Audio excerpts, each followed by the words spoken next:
أهلا بيكم في حلقة جديدة من بودكاست خطوة لقدام. تخيل كده إنك صحيت النهاردة وبصيت حواليك، لقيت نفسك بتعمل نفس الحاجات اللي كنت بتعملها امبارح وأول امبارح وأسبوع فات وسنة فاتت. نفس الصحاب، نفس الشغل، نفس الأماكن. مفيش حاجة جديدة، مفيش شغف، مفيش تطور. حسيت إنك مخنوق.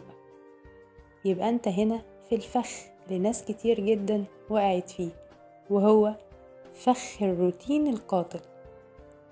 في الحلقة دي هنفهم مع بعض ليه الروتين بيخدرنا، وازاي نقدر نكسره ونغير عاداتنا بحيث نحس ان حياتنا بقت ممتعة مليانة حيوية وإنجازات حقيقية. فيلا بينا نبدأ. ليه دايما الروتين بيبقى ممل ومسيطر علينا؟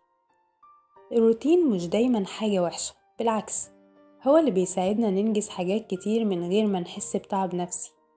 بس المشكلة لما بيتحول لسجن، لما تحس انك محبوس جواه ومش قادر تتحرك، لما تلاقي نفسك بتعمل نفس الحاجة كل يوم بدون تفكير او احساس بالمتعة. المخ بطبيعته بيحب الراحة، فلما بيتعود على حاجة معينة دايما بيحاول يفضل فيها علشان ما يبذلش مجهود زيادة. لكن مع الوقت الشعور بالتكرار بيقتل الحماس، وبيخليك تحس انك عايش بدون هدف وبدون معنى.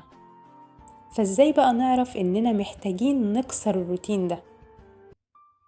لما تلاقي نفسك بتصحى كل يوم بدون حماس وكأنك على وضع الأوتو بايلوت، لما الأيام تبقى نسخة مكررة ومفيش أي تغيير أو تطور في حياتك، لما تفقد الحماس ناحية أي حاجة كنت بتحب تعملها زمان، لما تفضل تأجل القرارات الكبيرة أو التغييرات اللي نفسك تعملها. لو الحاجات دي حصلت معاك يبقى أنت لازم تاخد خطوة دلوقتي مش بكرة. طب إزاي بقى نكسر الروتين ونغير عاداتنا؟ نبدأ كده بتغيير بسيط، يعني مش لازم تعمل انقلاب في حياتك. جرب حاجات بسيطة زي إنك مثلا تغير طريقك للشغل، أو تبدأ يومك بطريقة مختلفة. استبدل دايما العادات السلبية، يعني لو عندك عادة مثلا إنك بتضيع فيها وقتك زي السوشيال ميديا مثلا، حاول إنك تستبدلها بحاجة مفيدة زي الرياضة أو قراءة الكتب. جرب حاجة جديدة كل أسبوع، سواء بقى كانت هواية جديدة، أكلة جديدة، مكان جديد، أو حتى تغيير في طريقة لبسك. اخرج من منطقة الراحة. التغيير الحقيقي بيحصل لما تخرج برا المألوف.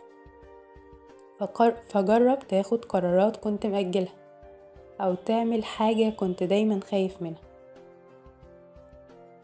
حاول دايما توثق التغييرات اللي انت بتعملها، هتحس انك فعلا بتتحرك لقدام وهتفضل متحمس انك تكمل. في نهاية حلقتنا عايزة اقولكوا ما تفضلوش مستنيين اللحظة المناسبة علشان تبدأوا في التغيير، لأن مفيش لحظة مثالية.